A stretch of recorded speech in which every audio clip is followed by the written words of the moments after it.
반갑습니다. 반갑습니다. 여기는 혜정 스님이시고요. 여기는 선혜 스님입니다. 예, 보조랑 스님들의 사찰 레전드 시작하겠습니다. 저번 시간에 네. 그 일본 천황이 이제 행기 스님께 막 노래까지 불러가면서 이제 부탁하는 장면까지 했었나요? 네. 아, 그렇죠. 자, 뭘 부탁했느냐 하면 바로 개를 주기를 부탁합니다. 예. 스님 제발 저에게 비구개를 주십시오. 이렇게 딱 부탁을 하게 돼요. 자, 행기 스님이 아무리 훌륭하고 물주로서 이걸 잘 모은다고 하더라도요. 행기 스님께서 그렇게 좀 계율이 엉망이고 행실이 안 좋았으면 천황인데 그래도 이런 스님한테 개를 달라고 할 리가 없죠. 그렇죠. 없죠. 그래서 개를 주게 됩니까? 네. 그래서 개를 줬는데 그 법명이 어떻게 되나요? 비구개를 봤는데 네. 본명이요. 승만입니다. 법명 좋네요. 네. 근데 너무 좋았던 나머지 일본 천황이 그만 천황의 자리를 어떻게 합니까? 천황의 자리를요. 네. 딸에게다가 넘기고요. 자, 나 이제 비구야 이렇게 네. 하면서 나는 상황으로 올라가서 네. 행기 스님처럼 네. 비구의 이런 규칙을 지키면서 살겠다 이렇게 하죠. 네. 그 성무 천황이요. 음. 정말로 훌륭한 분이라는 것은요. 이 일본 천황으로 누릴 수 있는 모든 것은 다 누렸지만요. 인간이 정신적으로 누릴 수 있는 최고의 높은 단계가요. 개를 지키면서 보살도를 실현하는 것보다 더 위대하고 더 멋진 일이 없거든요. 그렇죠. 그걸 하고 싶었던 거예요. 이게 네. 권력을 네. 권력의 속성상 네. 나눠주지 못한다는 얘기를 많이 들었는데요. 네. 이 부처님 가르침을 따르자고 이렇게 천황의 자리를 내려놓는 거 이런 건 좀 그 천황의 인품을 알 만한 장면 아닌가 네. 그런 생각도 좀 듭니다, 스님. 자, 그래서 이렇게 딱 개를 주니까 천황이 참 타이밍을 잘 맞췄던 것 같아요. 예. 이렇게 행기 스님께서 일본 천황에게 개를 준 뒤에 네. 얼마 지나지 않아서 열반에 들어가시게 되죠. 행기 스님이요. 749년에 열반에 들어가시거든요. 네네. 근데 천황이요. 749년에 비구개를 받습니다. 타이밍 기가 기가 막히는, 막히죠. 예, 그러니까 복이 복이 있네, 많다고 복이 있어. 했잖아요. 그러네요, 예. 복이 있네요. 예. 자, 그래서 행기 스님이 열반에 들어가시니까요. 그 이적도 좀 있었나 봐요. 막 몸에서 광명이 막 솟구치고 막 그랬다는데 그래가지고 국민들이 백성들이 막 전 국민들이 막 울고불고 했다고 해요. 그래가지고 모시게 되는데 어디에 모셨더라? 어디에 모시게 되나요? 도쿄에서 이제 사리를 모시게 되고요. 네. 그 이 모신 곳에 이 사리 대성정 사리 병기라고 기록이 되어 있는데 네. 대승정이 뭐죠? 대성정이요. 네. 지금까지 일본 불교에서 가장 높은 직위가요 성정이었어요. 대승정이 아니라 예, 승정밖에 성정. 없었는데. 예, 지금까지 성정밖에 없었는데 네. 성무천왕이요. 네. 이 행기 스님을 대성정에 임명을 한 거예요. 그러니까 지광스님 같은 분이 이게 돌아가지고 그렇죠. 막 비방을 하고 그랬네요. 처음이었던 거예요. 아니 관승은 네. 올라가 봐야 승정인데 네, 네. 갑자기 승정이 최고인 줄 알았는데 앞에 대승정이 하나 더 일본 생겼으니. 역사에서요 대성정에 올린 분은 시초였던 거예요. 유일한 분이었던 거예요. 그렇군요. 예. 야, 대단했네요. 대단했습니다. 아주 높은 신분의 사람도 행기 스님께 귀의를 했지만 예, 그 일반 민중의 사랑도 대단했죠. 예, 대단했습니다. 네, 그래서 행기 스님이 정작 지은 절은 49개인가 밖에 안 되는데 네. 시간이 지날수록 이게 저는 사리가 새끼를 친다는 얘기는 들어봤는데 절이 새끼를 쳐가지고 점점 늘어난다는 얘기는 49개가요. 네. 2100개로 만들어지거든요. 4,100개 아니에요? 4100개요. 4100개는요. 네. 어마어마하죠. 그 어마어마합니다. 네. 얼마나 많은 이 스님이나 또 백성들이 행기 스님을요. 연결하고 싶었던 그렇지. 거예요. 예. 주지 스님, 우리 절 행기 스님이 뭐 한 거 없어요? 없는데, 에이, 이랬던 거잖아요. 그렇죠. 그러니까 행기 스님의 뭐만 좀 닿아도 행기 스님이 지었다 그러는 거죠. 예를 들어 행기 스님 지나가다가 지나가다가 아이고 해우소 좀 쓰겠어, 아마 행기 스님 쓰십시오 해가지고 들어갔는데 행기 스님이 해우소 문짝이 왜 이렇게 흔들거리지 하고 못 좀 가져와 보시고 딱딱딱딱 해가지고 응?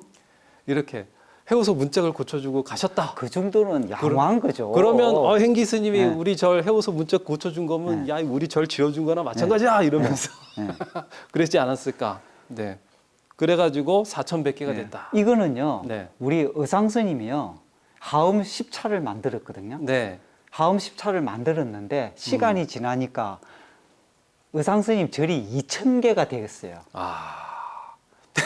이해되죠? 비슷한 그만큼 건 의상 얘네요. 스님을 좋아하고 또 존경하고 또 의상 스님하고 인연을 맺고 싶어하는 그 열망이 그렇게 만든 걸로 보면요. 행기 스님의 4,100개는요.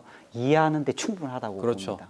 자, 그래서 행기 스님 하면은요. 네. 이렇게 중생을 위한 보살도뿐만 아니라 그 일본 천황의 예를 보듯이 지계 정신도 굉장히 강하셨던 분. 그리고 게을로서 그 당시 백성이나 천황 같은 모든 신분이라고 해야 되겠죠. 신분을 막론하고 사람들을 지게로서 다스리고 이끌었다. 이렇게 봐도 좋을 것 같은데요. 네.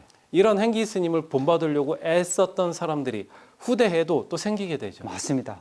그래서 이 행기 스님의 그 정신을 바탕으로 다시 한 번 더 행기 스님의 정신을 부흥시켜야 되겠다. 이런 운동이 일어나기 시작합니다. 그렇죠. 그게 바로 그 유명한 이해존과 인성이라고 하는 스님이 이제 만들어낸 진언 율종이죠. 맞습니다. 네.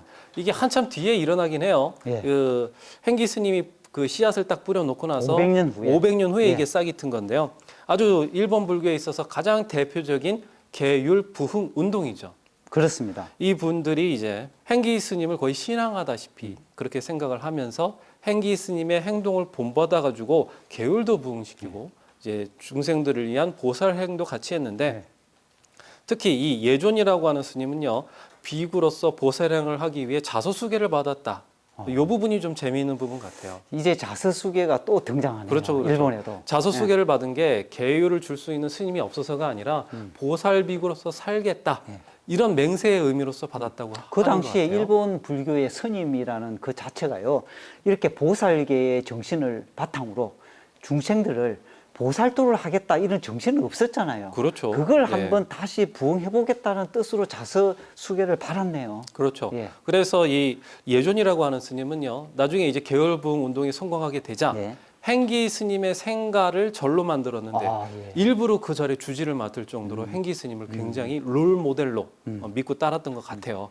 그래서 결론적으로 이분이 굉장히 계율을 많이 부흥시키게 되는데요. 계를 준 신도만 해도 10만 명. 와. 네. 그리고 이분은 동대사는 아니고요. 네. 동대사의 반대편에 있는 서대사라고 또 있습니다. 그 나라에요. 가장 중요한 절이요. 동대사잖아요. 동대사하고 쌍벽을 이루는 것이 서대사였습니다. 그렇죠. 그때는 예. 이제 예, 예. 양쪽이었죠. 예, 예. 그 서대사가 한창 이제 폐허가 되어가 있고 네. 있었는데 네. 그 서대사를 다시 부흥시키면서 서대사의 말사를 그러니까 계율부흥 운동을 따르는 그런 말사들을 1,500개나 전국에 만들었다고 해요. 1,500개는 우리나라에 있는 사찰 규모 정도 되네요. 그렇죠. 자, 이렇게 성공을 하게 되는데요. 이 예존이라고 하는 스님의 제자인 인성 스님이라고 있는데 이분은 한술 더 뜹니다. 이분 별명이 있잖아요. 이분 별명이요. 이 일본의 마더 테레사 이렇게 네. 상징적으로 이분을 부릅니다. 네. 아주 좋은 뜻으로 붙이긴 했는데 예. 좀 묘하긴 해요. 예. 그죠? 그 마더잖아요. 엄마 이런 뜻인데 이 남자 스님인데 인성 스님이 마더 테레사라고 일본 학계가 이렇게 별명을 붙여줄 정도면요. 사실 이분 말고 다른 분이 마더 테레사로 상징되는 중생을 위한 희생 이런 걸 할 수 있는 사람이 없다. 네. 이 인성 스님이 독보적이다. 네. 이런 뜻도 되지 그렇죠. 않겠어요? 네. 마더 테레사 수녀가 네. 봉사와 구호 활동에 이 천주교에서 가장 상징적인 이 수녀였지 않습니까? 성인의. 성인. 예. 그래서 일본 불교에도 네. 그런 성인을 만들고 싶었던 거예요. 근데 찾아보니까 네. 바로 인성 스님이 거기에 합당하다 생겨서 그렇게 이름을 붙인 거 아니겠나. 그렇죠. 이렇게 예, 봅니다. 맞습니다. 예. 좀 남자한테 마더라고 붙이는 게 좀 이상하긴 하지만 그걸 붙일만 합니다. 예. 이 실제로 이분이 하신 일들을 이 인성 스님이 한 걸 보면 아주 대단해요. 기록이 아주 상세하게 남아 있어요. 예, 예. 마르 테레사라고 불리는 이 인성 스님이요. 네. 다리를 189군데, 길을 71개, 그러니까 새로 만들거나 예, 예. 보수하거나 예. 이런 거죠. 연못을 33개, 아, 이건 이제 홍수나 가뭄 대비해서. 예. 네. 그리고 살생 금단 지역을요 63군데나 만들었답니다. 살생 금당 구역은 여기서는 뭐 동물이나 예. 뭐 이런 것 죽이는 것 하지 말자. 예, 예. 우리 약속이다. 여기서는 맞습니다. 우리 그런 거 안 하기다. 그런 예. 지역이죠. 예, 예. 이렇게 보면요, 이분이요 적극적인 사회 운동을 펼쳤다는 것은요. 네. 이 숫자만 봐도 명확하게 나옵니다. 그리고 이분이 특히 한센병 네. 그분들을 그렇게 지극정성으로 돌봤다고 해요. 그 옛날에는 의학 지식이 부족하다 보니까 네. 이런 병을 하늘이 준 뭐 벌이다 그래가지고 뭐 천형이다 뭐 이렇게 부를 정도로 기피하고 그랬잖아요. 기피했죠. 예. 예. 그런데도 불구하고 이분이 아주 그런 면에 있어서는 독보적일 정도로 헌신적으로 돌봐줬다고 합니다. 지금은 한센병이요. 치료하면 다 나을 수 있습니다. 그렇죠. 예. 약만 먹으면 전염 예. 안 되죠. 예, 예. 네. 근데 옛날에는 그런 것도 아니다 보니까 다들 기피하고 피하기 의학적 마련이었잖아요. 지식이 없다 보니까요. 그렇죠, 그렇죠. 그 한센병 환자하고 가까이 지내기만 하면 전염된다 해가지고 아예 근처로 안 갔었던 거예요. 그렇죠. 예. 그래서 이 두 분들 네. 예존하고 인성으로 대표되는 계열부흥을 이끌었던 진원 율종이죠. 네. 이 종단은요. 계율과 중생구제의 사회활동은 둘이 아니라 하나다라고 본 것 같아요. 네. 행기 스님하고 똑같죠. 그렇죠. 예. 그리고 이분들의 계율과는요. 중생구제를 하는 행위는 네. 청정한 계율이고 청정한 계율은 절대 오염되지 않는다. 이런 생각으로 열심히 중생구제를 했다. 이렇게 나와 행기 있어요. 스님을요 롤 모델로 삼았던 이분들은요 인과에 대해서 너무 잘 알았던 거예요. 그렇죠. 그렇기 때문에 계율을 철저히 지켰고요. 그게 바로 중생구제로 이어지는 거예요. 맞습니다. 계율이 예. 나만 악한 일을 안 하면 돼 이게 아니라는 걸 예. 알았던 거죠. 예, 예. 진짜 계율은요 예. 생생하게 살아났을 때 반드시 중생구제라고 하는 형태로 드러나게 되어 있고 예. 그게 부처님이 말씀해 주신 대승불교의 진정한 지혜를 얻는 방법이다라고 하는 것도 알았다는 거죠. 그렇죠. 네. 그래서 일본이죠. 행기 스님을 시작으로 해서 행기 스님을 배우고 따르려고 했던 그런 부흥운동이 일어나는 것까지도요.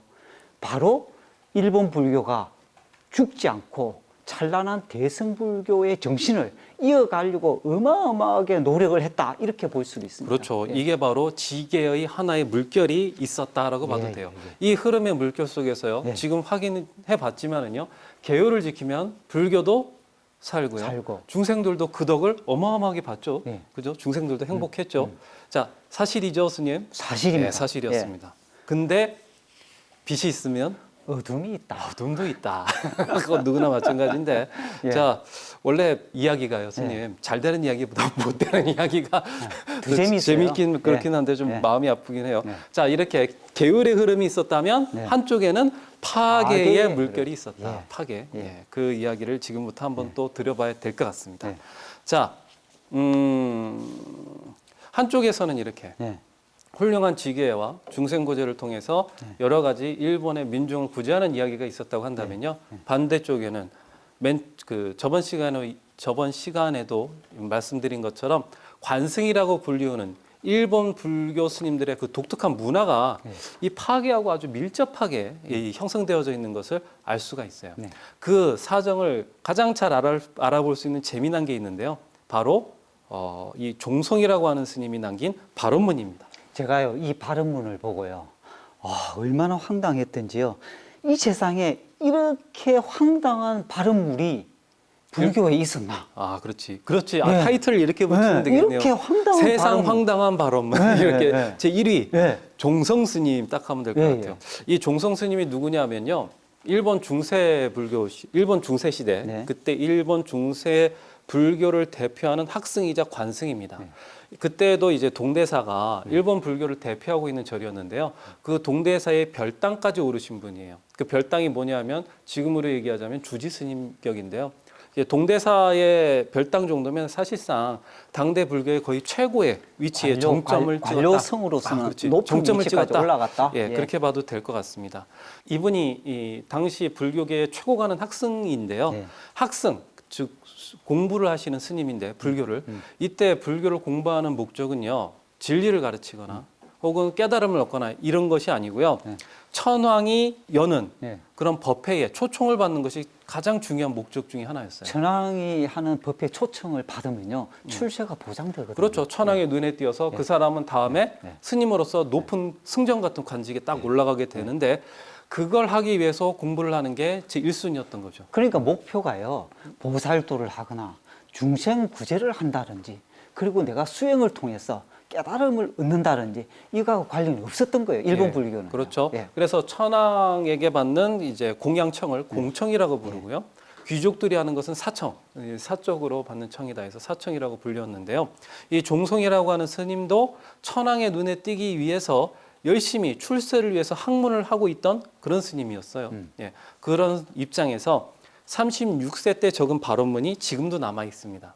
예, 그 일본 발언문을 기록을 잘 남겼네요. 일본은 그 기록을 잘 남겼어요. 만약에 이걸 안 남겼다면요, 우리는 이 황당한 이 발언문을요 볼 수가 없었을 겁니다. 그렇죠, 예. 그렇죠.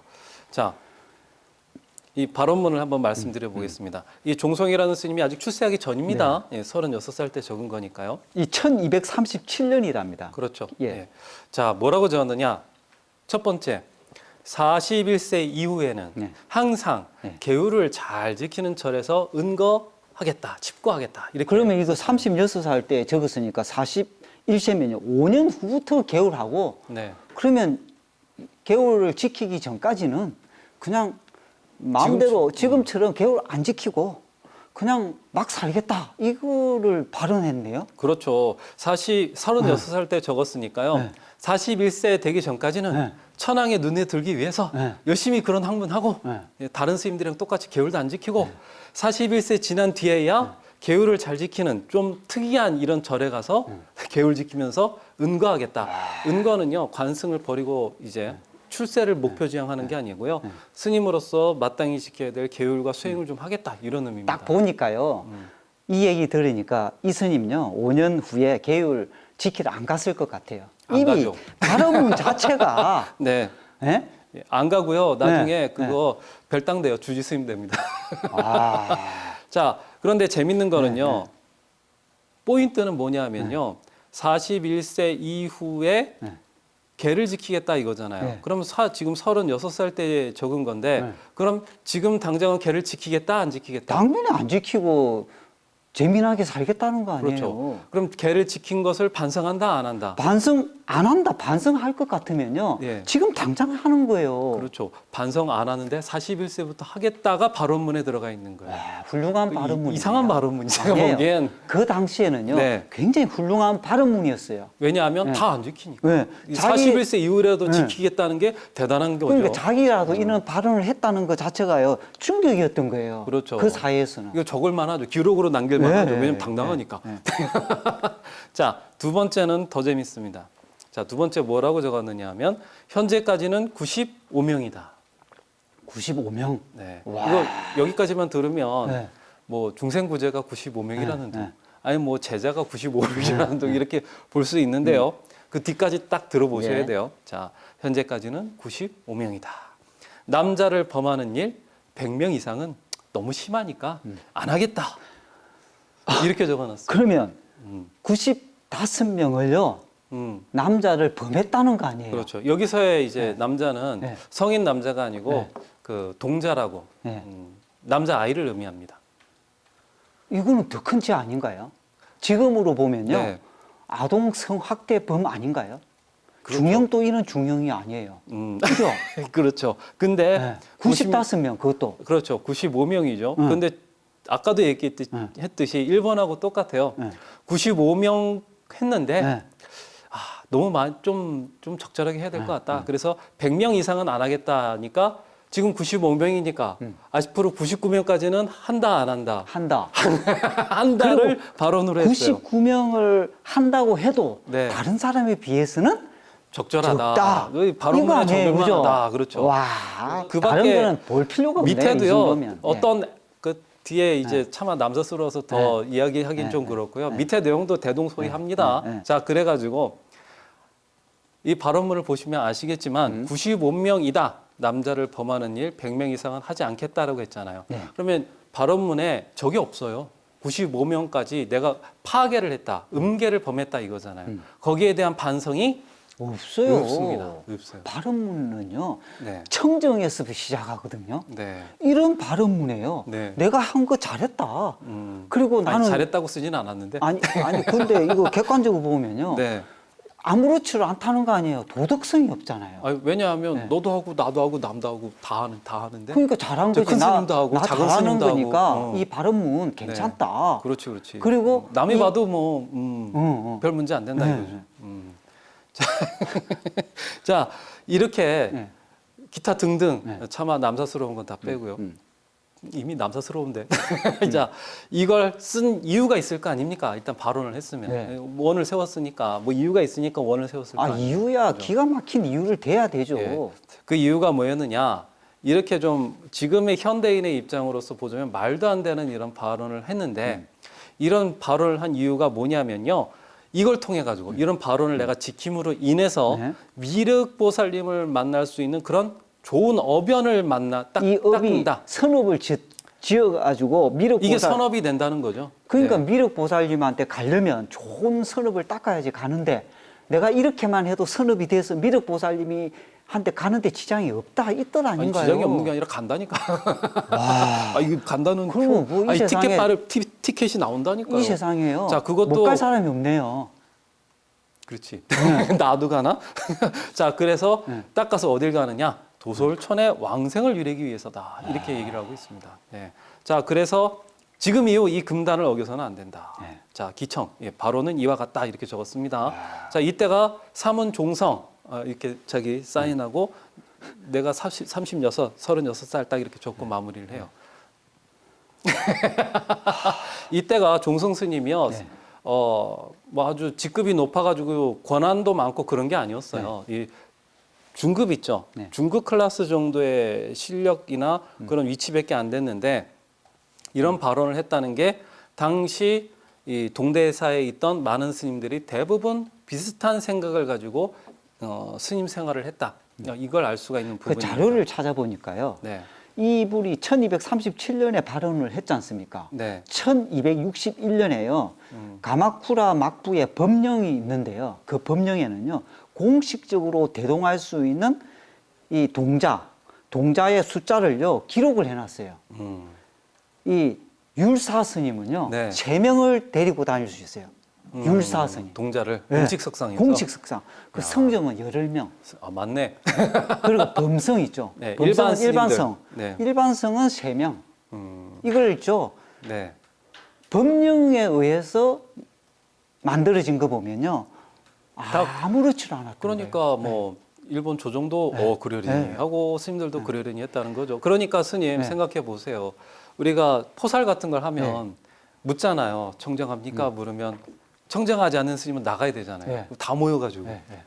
네. 큰 스님이 청정합니까? 물으면 다 안 청정하잖아. 네. 그럼 큰 다 나가야 스님은 되네. 잠깐 네.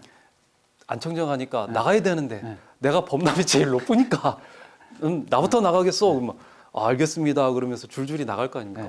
법납을 지키면서 나가야지. 우리가 다른 건 안 지켜도 법납은 지킵시다 하면서 줄줄이 나갈 거 아닙니까? 그러니까 포살이 이루어질 수가 없죠. 없죠. 포살 자체가 없었던 그러니까 시절이었습니다. 계율이 없다 보니까요. 포살도 지킬 필요도 없지만요. 이분들은요. 이 양심이 도덕적인 관념, 개념 이런 것도 아예 없네요.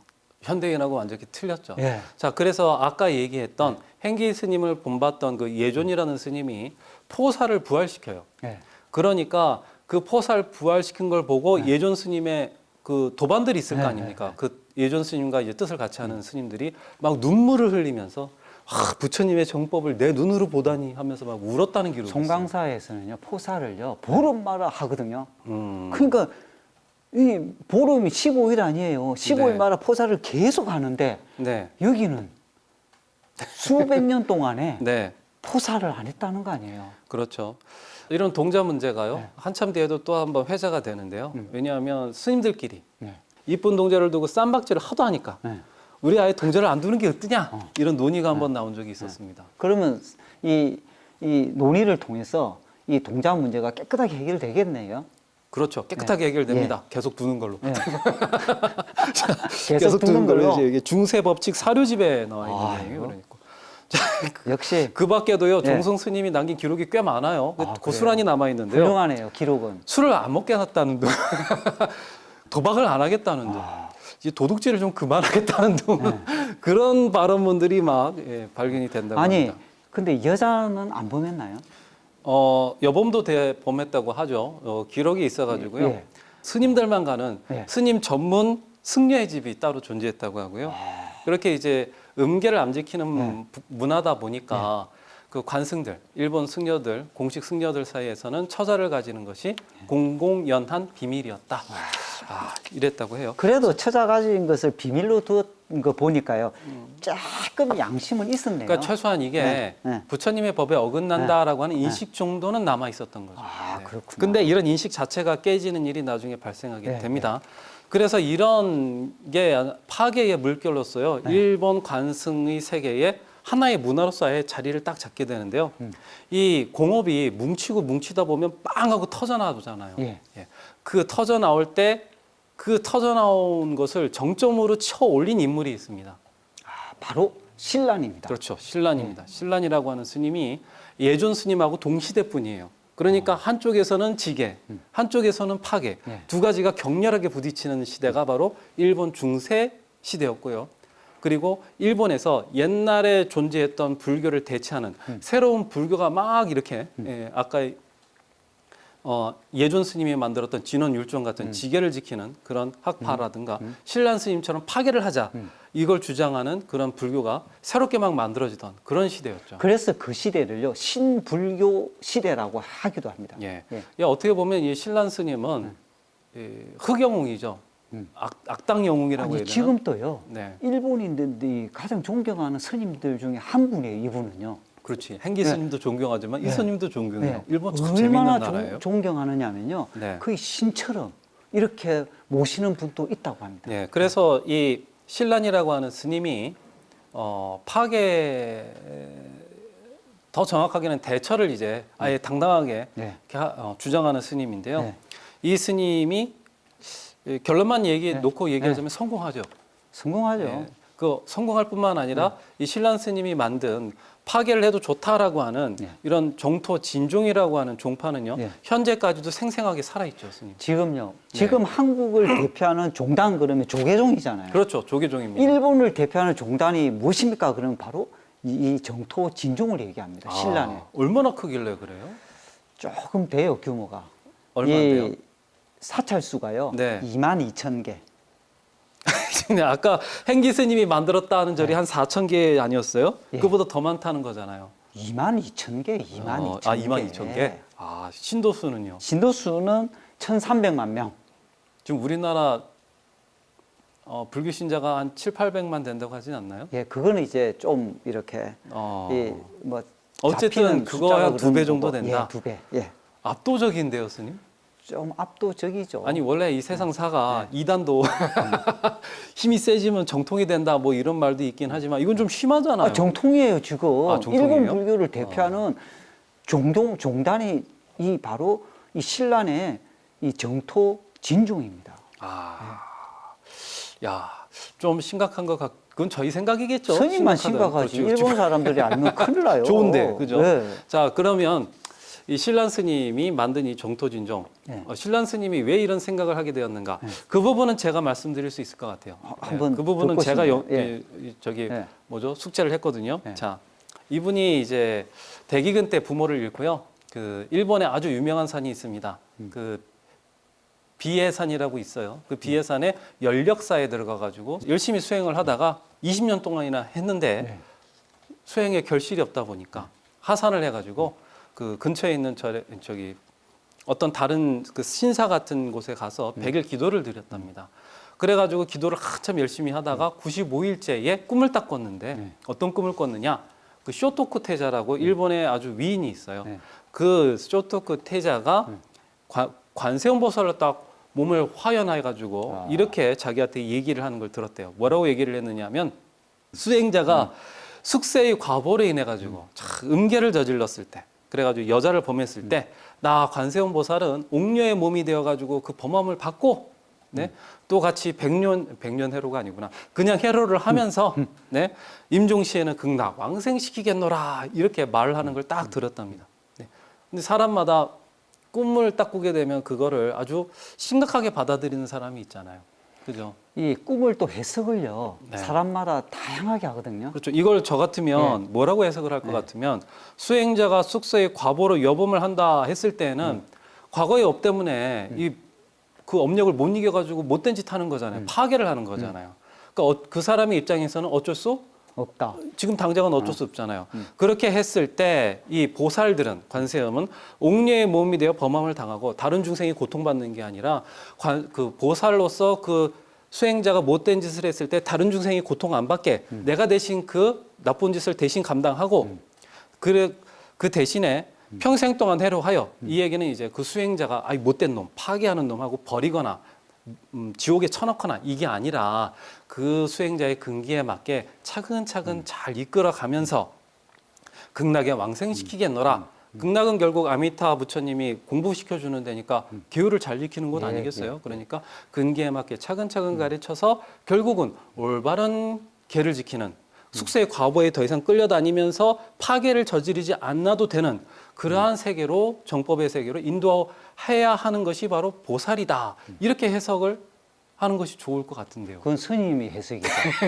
해석은요 업에 따라 해석하는 거예요. 자기 네. 업에 따라. 네, 우리가요 이런 꿈을 통해서요 해석을 어떻게 하느냐 따라서요 자기의 미래가 결정되거든요. 그렇죠, 그렇죠. 이 신라는요 네, 신라는 해석을 어떻게 하느냐면요 자기 업으로 네, 이 여범을 해도 되고 네. 예? 그리고 이제 대처해서 그냥 이렇게 막 살아도 말센데 어차피 네, 말센데. 말센데 오히려 계율 지키는 것들이 이상하다. 저희 저 이중인격이야. 그렇지. 밑에서 호박씨 까는 것들이야. 이거죠. 그렇게 해도 네. 이 극락왕생하는데 문제가 없고 그렇지. 계율 네? 지키면 오히려 중생을 속이는 거야. 네. 그런죠. 그리고 이것이야말로 음. 말세의 불자의 수행 방법이다. 이렇게 얘기하는 거예요. 이게 차라리 낫다. 그렇죠. 파괴해. 근데 파괴하되. 가만히 생각해 보면요. 어. 이거 좋아하는 사람은요. 진짜 기가 막히게 땡기지 않나요? 아니 그렇죠. 파괴를 하더라도 어차피 아미타불 극락세계에 가기만 하면 되잖아요. 그렇죠. 그냥 정성껏 지극정성으로 아미타불만 외워라. 네. 파괴해도 괜찮다. 외우기만 하면 된다. 네, 네. 어느 타종교 교리와 비슷한 것도 같긴 맞잖아요. 한데 이 얘기하면 안 되겠다. 나쁜 짓 시큼하고 예? 그리고 네. 아미타불의 기도 극락왕생하게 해주십시오. 도리천에 태어나고 싶습니다. 그렇죠. 그리고 제가 이렇게 선업을 잘 짓고 있습니다. 그렇죠. 그렇죠. 이렇게 하면 극락왕생 한다는 거 아니에요. 그러니까 이 파괴의 길 속에 구원이 담겨 파괴를 하면서도 네. 그 길 속에 구원을 받을 수 있는 방법이 있다.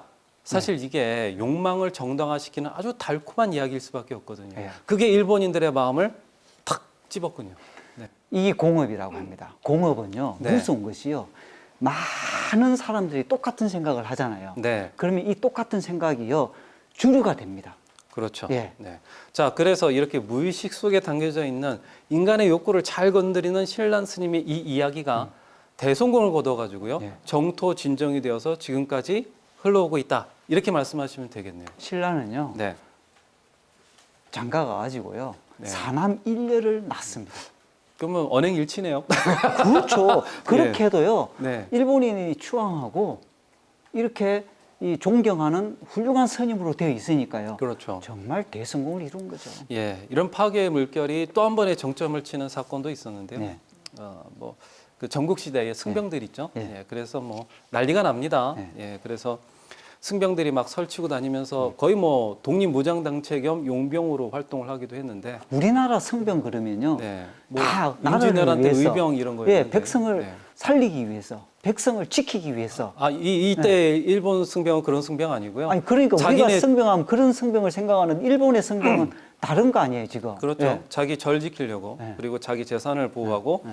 자기가 다스리고 있는 땅을 네. 예, 남이 못 건드리게 하려는 그런 승병이었죠. 아. 자, 어쨌든 일본 불교의 이런 행태에 혼이 나죠. 네. 일본 그 영주나 이런 사람들도 네. 승려들이 워낙 무력 집단으로서 수행을 해서 그런지 그렇게 잘 쓰였대요. 네.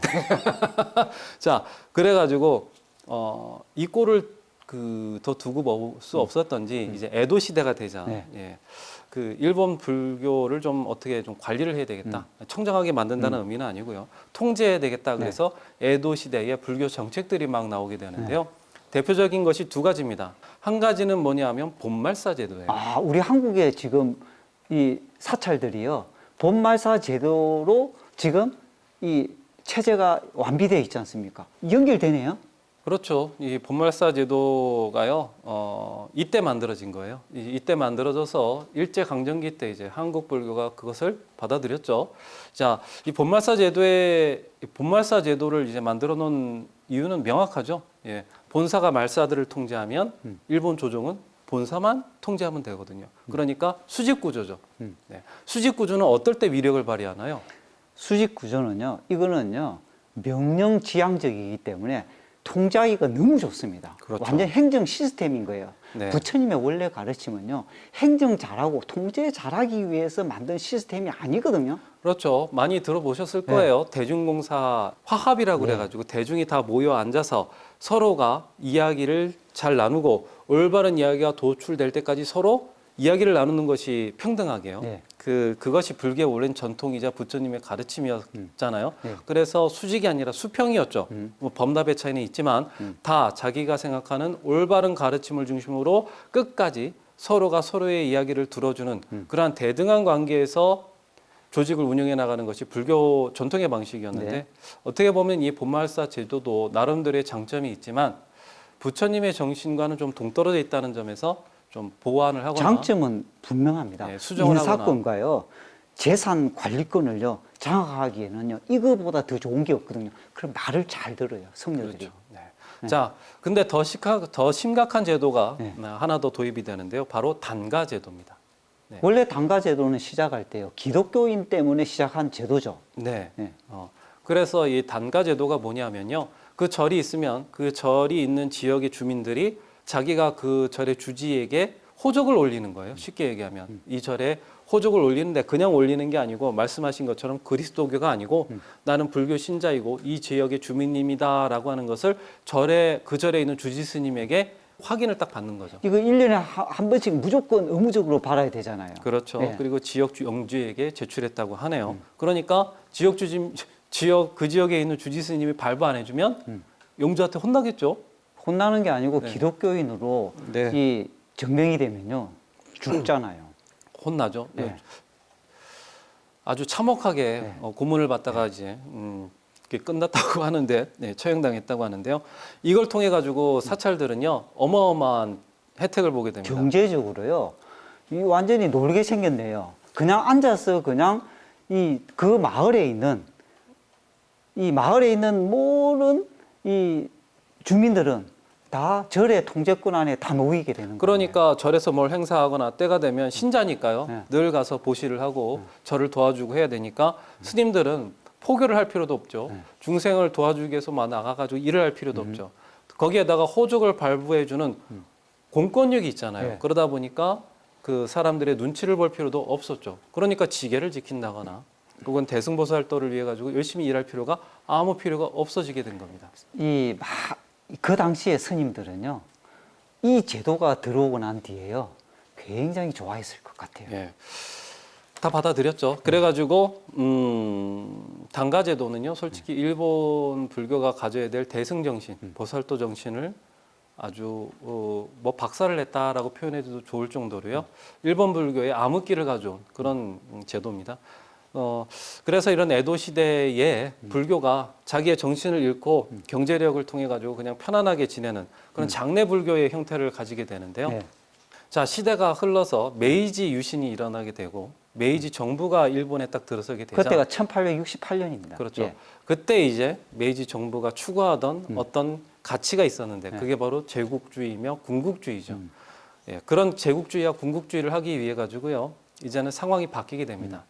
일본 고유의 종교인 신도를 중심으로 일본 민중들의 마음을 하나로 딱 만들어 가지고 통제하려고 했는데 딱 봤더니 신도 옆에 불교가 있는 딱 거예요. 붙어 있는 거예요. 예. 그러니까 이 일본 고유의 이 맑고 깨끗하고 오염되지 않는 신도를 얘기하려면 뭘 쳐내야 되나요?